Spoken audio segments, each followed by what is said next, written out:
Hello everyone, welcome once again to the Wide and Diverse Comic Book Vault. I'm Captain Logan. Today we're going to take a look at 6 brand new books for new acquisitions, and believe it or not, from 5 different comic book companies. The first thing I want to talk about today is Justin Cristelli, The Real Manos' Red Knight, number 5. I gotta tell you, I really loved issue number 4. I ran and raved about it, and this one is even better. This book is becoming more and more confident all the time. It knows just what it wants to do, and I think that Manos is pacing these better and better as he goes along. He seems to have much more command over his narrative here than he did in the first couple issues, and I thought that this was really well plotted, really funny, and most importantly, the freshest issue so far. Basically, what he does with this one is he has a big, giant robot plot. And as far as I know, Manos isn't a giant, big robot kind of guy, but he does some really fun things with them, and he certainly doesn't skimp out on the Transformers references, which I won't give away because there's one that is especially really funny. There's something really cool about this, and that is I got to a scene and I said, oh man, that's so cliched, I know just where this is going. And the whole point of it was that it was so cliched. Basically, Manos kind of plays around with the old idea of the bad guy who likes to kill his henchmen in front of other henchmen. And I got to the scene, and he's got this bad guy, who, by the way, I think is my favorite villain of his so far, and I really hope we get to see him again. His name is Dr. Sci-Fi. He's got a great name, and he really lives up to it. Basically, all of his plots are big, obvious science fiction type plots. He's got nanobots, he's got big Transformer type robots. It's great. And I don't want to give away what exactly happens in the scene, or in the issue with this, but he kills one of his henchmen in front of his other henchmen, and that backfires on him, and that has a whole lot to do with his story in this. Red Knight is having more and more fun as he goes along, getting to be a superhero and working with Martha Jones. As this goes along, I love their relationship more and more, and there's a subplot that has to do with the bar that he runs and having to deal with some employee discipline, which is good, but obviously the A story is really what you want to pick this book up for, and I'm really highly recommending this. J.C. Grande, his art is still really great, although I'm kind of liking his art more in the non-action scenes in this one, believe it or not. Toward the end, when there's a big giant action scene with the with the car robots, I actually didn't think that it was quite as detailed, and it was a little bit sketchier than I would have liked than some of the art that we got earlier on in the book. But overall, this feels like the issue that they've put the most work into. It really feels like a book that took longer to put together, and who knows if it did or not. But it really, I don't know. I can really feel the work ethic going on in this book, and it's extremely entertaining. These car robots are great. I really liked what he did with this. So anyway, yeah, Red Knight number 5. Make sure to pick that up. Primal Paper, primalpapercomics.com. Check it out. Okay, the next thing I want to talk about is Talon number 1. This, of course, is Scott Snyder coming off the heels of Court of Owls, giving, believe it or not, Talon his own book. And I wasn't sure what I would think of this. I'm still not real sure what I think of it, having read it. I don't think I'm going to continue on this book, but that doesn't mean that I'm not recommending the first issue for other folks to try, and maybe you'll like it more than I did and want to keep going with it. I think that it's just not my bag, but it's certainly, you know, it's decent, it's well written, so a kind of a lukewarm recommendation from me. Gillen March is one of my very favorite artists at DC, and man, I wish they would give him a book that I want to read month to month, because it seems like every time I pick up something that's Gillen March, I'm like, oh, the art's really good, but I don't know if I want to read this all the time. Basically, this is about a guy who used to be a Talon for the Court of Owls, and of course, you know, you get in with the Court of Owls, and you have to stay with them for life, and you fight for them, and if you're even interested in me talking about this, you've read Court of Owls, so I won't explain what Court of Owls is. But of course, in the whole Court of the Owls, and then with the Night of the Owls in it storyline from Batman, Batman really cripples the Court of Owls. But we find out here that they're not totally done for, and in fact, the kind of sort of impossible to kill undead Talons have spread out across the world, and they're trying to protect their assets, and they're trying to bring the court back to where it can function fully like it used to in Gotham. And basically, this guy who used to be a Talon and fled 7 years ago, and we're not told very much of his backstory or why he left, except that it had to do with some girl that he was trying to protect, and we're given that in a very small amount of dialogue. In fact, that's, by the way, one of the things I didn't like about this issue is that I felt like we didn't get to learn enough about this character for me to keep reading. It was much more about the Court of Owls history and all this great stuff that we got in Batman, which there's more of it here, and it's well done and it's interesting. But to keep reading this month to month, I wanted a character that I could really latch onto from the beginning, and right now just don't know enough about him to care really. But anyway, he comes back to Gotham because he wants to see if the court really is gone, and he's afraid for his freedom, and doesn't think that is afraid that he's not going to get to be able to stay free. He's afraid that the court is still there, and as long as they're around, he's constantly going to be fleeing for his life. So he wants to see it for himself, and of course he discovers that the court's not entirely done. That's all I'll say about it. So I'm not saying that he's not sympathetic and that I didn't care about what happened to him, but I'm just not sure that I got enough about him to really like him enough to keep going with this book. If I hear great things as it keeps going, I might come back to it, but as it is, like I said, kind of a lukewarm recommendation from me for the first issue. You might enjoy it more than I did. The next thing is Star Trek Doctor Who number 6. I'll just talk about this real briefly. This book continues to be a bit slower than I like it to be.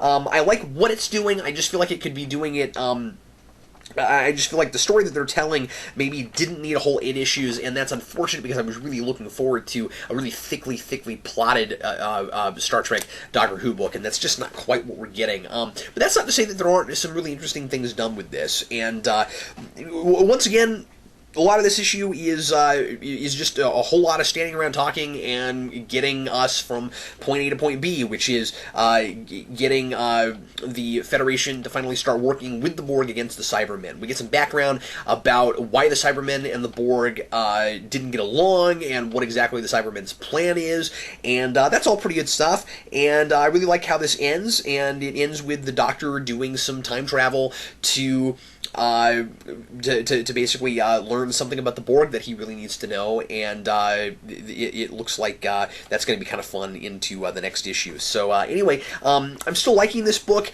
It's just a little bit slow going, although I will say that I think that the Tiptons have a bit of a better voice for the Doctor this issue. I had complained that he's not quite fun enough, and he gets a little bit of that back now. A little bit too late, but I am glad that it's there.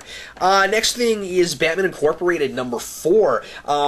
This is a really dense issue. So much going on here. So many fun Batman Incorporated characters. We've got Knight and Squire again here. I always love seeing them.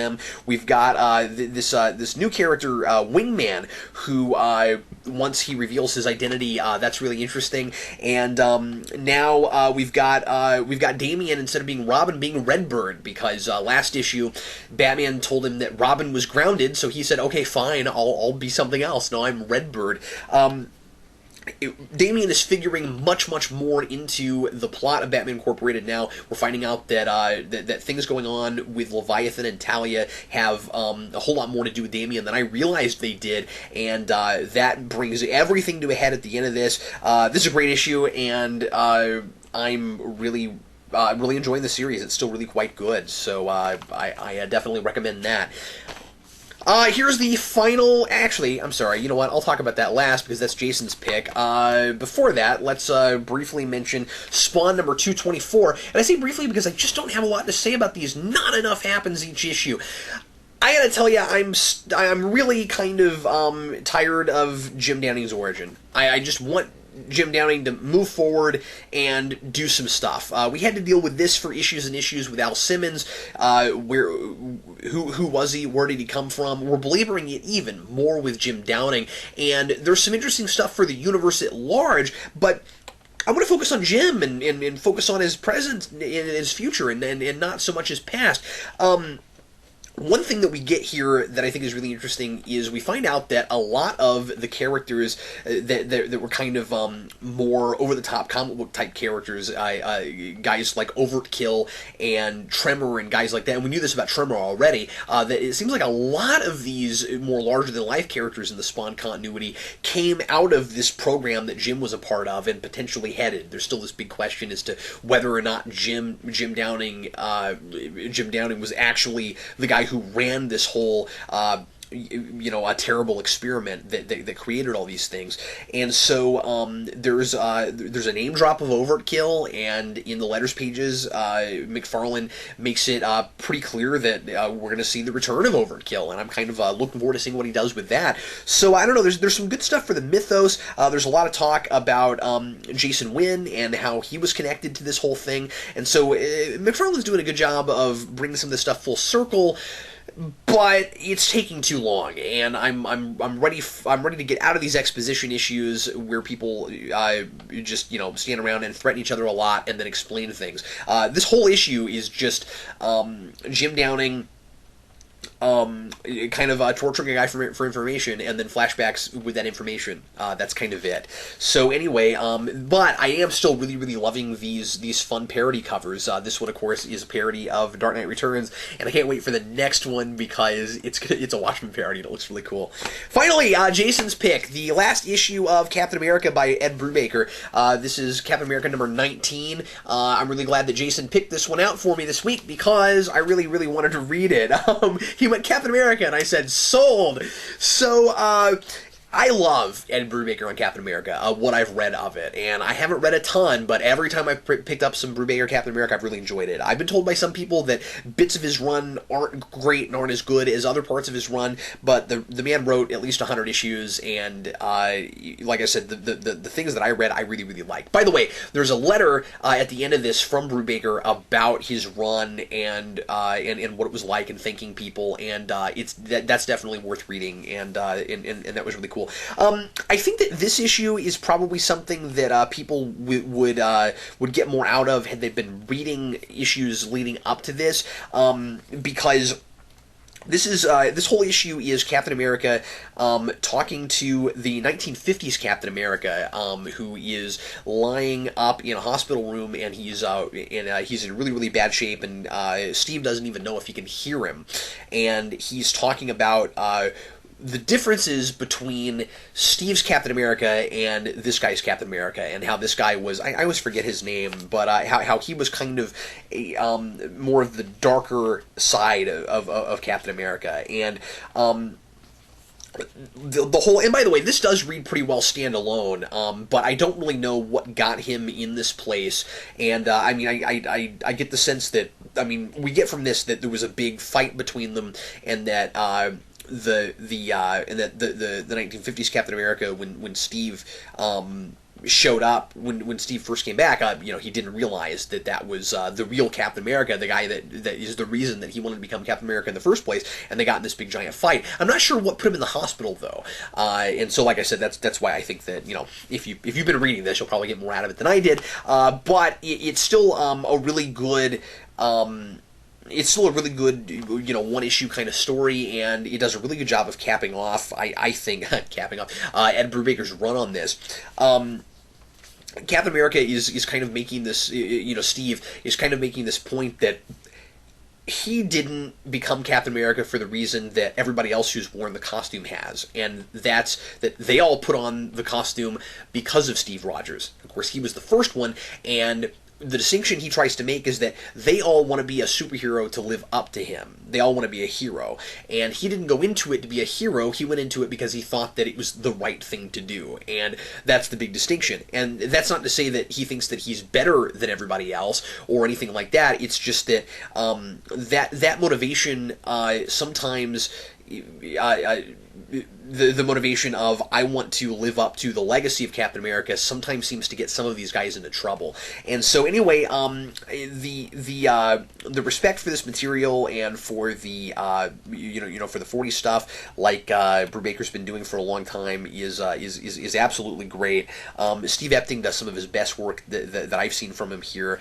This is definitely a pickup. And anyway, that's what I've got to talk about this week. Thanks everybody for watching the Comic Book Vault. Hope you enjoyed it. And if there's anything you'd ever like to see me review on the Vault, you can always send me things either to loan out or to donate to the Vault at our P.O. Box. That's Geekvolution, P.O. Box 14183, Lenexa, Kansas 66285. I'm Captain Logan, and happy reading.